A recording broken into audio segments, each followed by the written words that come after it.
Aneh, acara ngaji Kliwonan Habib Lutfi bin Yahya tiba-tiba tidak dihadiri jamaah seorang pun. Hal ini sebagaimana yang dikutip dari kanal YouTube Nuansa Islam. Baru-baru ini ada suatu kejadian tak biasa terjadi kepada Habib Lutfi bin Yahya, di mana ngaji Kliwonannya tidak dihadiri jamaah seorang pun.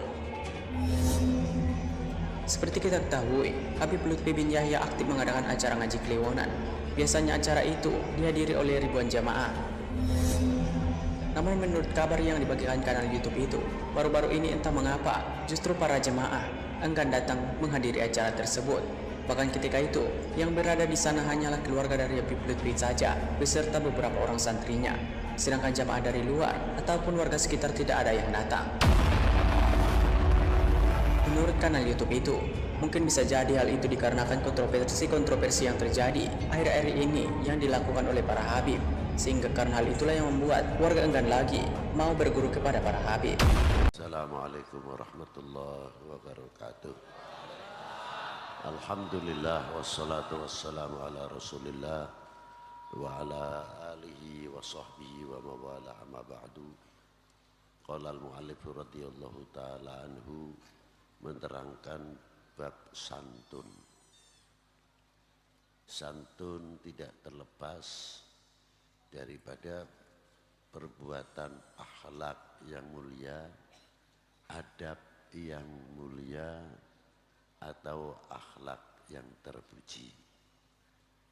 Di sini dibagi beberapa bidang, beberapa makom, makomatil awam dan makomatil khos wa makomatil khawasil khawas.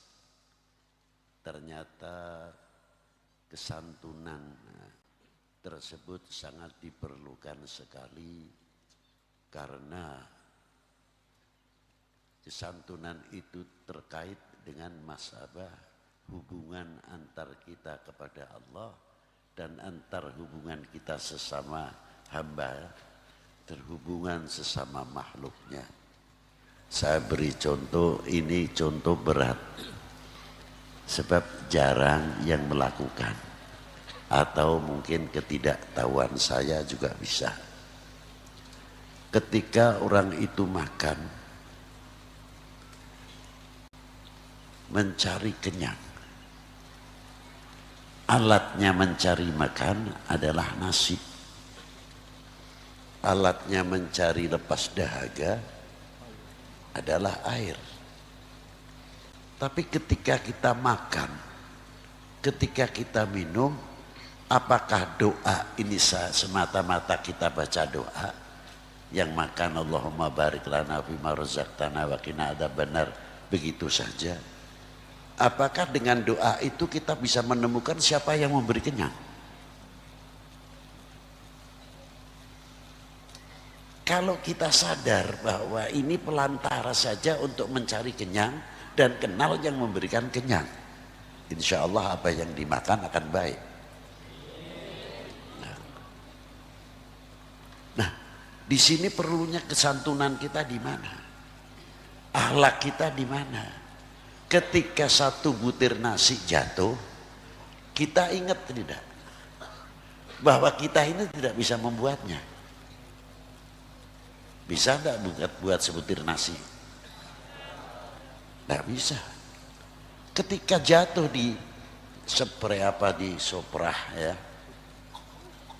jatuh, kita terkadang gengsi, tidak mau mengambil. Nah, kira-kiranya kita sopan bisa menghargai yang menciptakan nasi atau tidak? Sepele kan kelihatannya.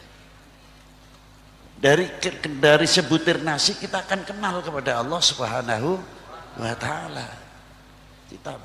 Ini satu butir saja, ini kita tidak bisa menumbuhkan. Ketika kita mengatakan kami tidak bisa menumbuhkan, lalu tanya pada diri sendiri, bisa apa?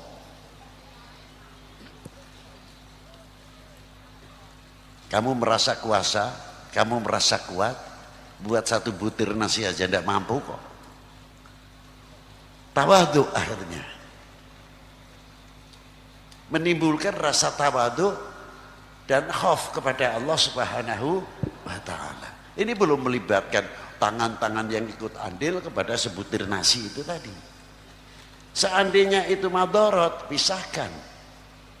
Seandainya itu tidak madorot, masukkan dalam piring. Kok gengsi sih kenapa ambil satu butir?